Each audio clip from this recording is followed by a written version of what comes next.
মানসিক ভারসাম্যহীন বৃদ্ধা মা, সাথে স্কুলগামী 2 ছেলে ও স্ত্রী, কাঁচামাল বিক্রি করে নিজের সহ সংসারের 5 সদস্যের ভরণ-পোষণ করতেন ভূমিহীন সবুজ। এখন ছোট্ট একটি চাকরি করে যে রোজগার হয় তা দিয়ে কোনোমতে পেটে ভাতে চলে সবুজের সংসার। কিন্তু মরার উপর খরার ঘাগ হয়ে দাঁড়িয়েছে মানসিক ভারসাম্যহীন মায়ের চিকিৎসার ব্যয়। নুন আনতে 4 পান্তা ফুরায় সেই সবুজের পক্ষে মিটিয়ে মায়ের চিকিৎসার খরচ বহন করা অসাধ্য হয়ে দাঁড়িয়েছে। এমন অবস্থায় সরকারি একটি জমির পাশে টিনের ছাউনি দিয়ে মাকে নিয়ে থাকতেন সবুজ। সেই জমিটিকেও ভূমিহীন হিসেবে বন্দোবস্ত পাওয়ার জন্য বরিশাল জেলা প্রশাসক বরাবর আবেদন করেন সবুজ। সেখান থেকেও উচ্ছেদ হতে হয় সবুজকে। এখন অসুস্থ মাকে নিয়ে একটি গ্রেজে দিন কাটাচ্ছেন সবুজ।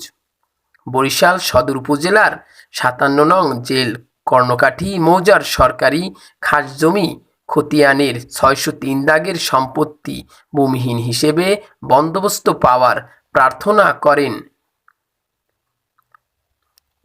করে নগরীতে সংসারের সদস্যদের নিয়ে মানববন্ধন করেন সবুজ।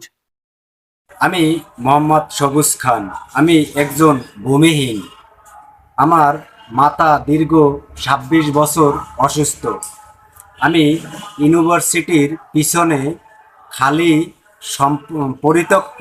পরিত্যক্ত সম্পত্তির উপরে একটি ঘর বানিয়ে আমার বৃদ্ধ অসুস্থ মাতাকে নিয়ে দীর্ঘ বছর যাবৎ বসবাস করিতাম।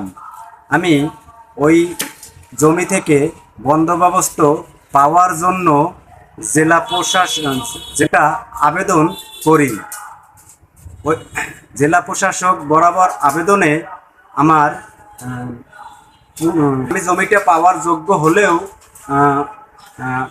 ওই জমি পাওয়ার যোগ্য পরে শেরেবাংলা মেডিকেল কলেজের ডাইরেক্টর মোহাম্মদ সাইফুল ইসলাম আমাকে ওখান থেকে তফসিলবন্দ জমি থেকে সরিয়ে তার নিজস্ব লোক দিয়ে সরিয়ে সে জমিটাকে কীভাবে দখল করে নিয়েছে বা নিতে চাচ্ছে আমি জানি না।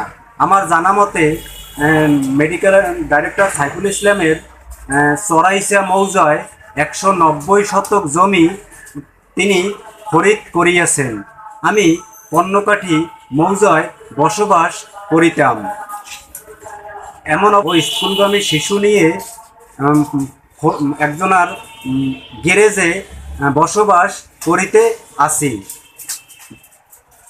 সরকারের কাছে আকুল আবেদন জানাচ্ছি যে সরকারের না লাগা পর্যন্ত তফসিল বর্ণিত জমিতে জানি আমি থাকতে পারি ও পূর্ণ বাসন আমাকে ওখানে ফিরিয়ে দেওয়া হোক।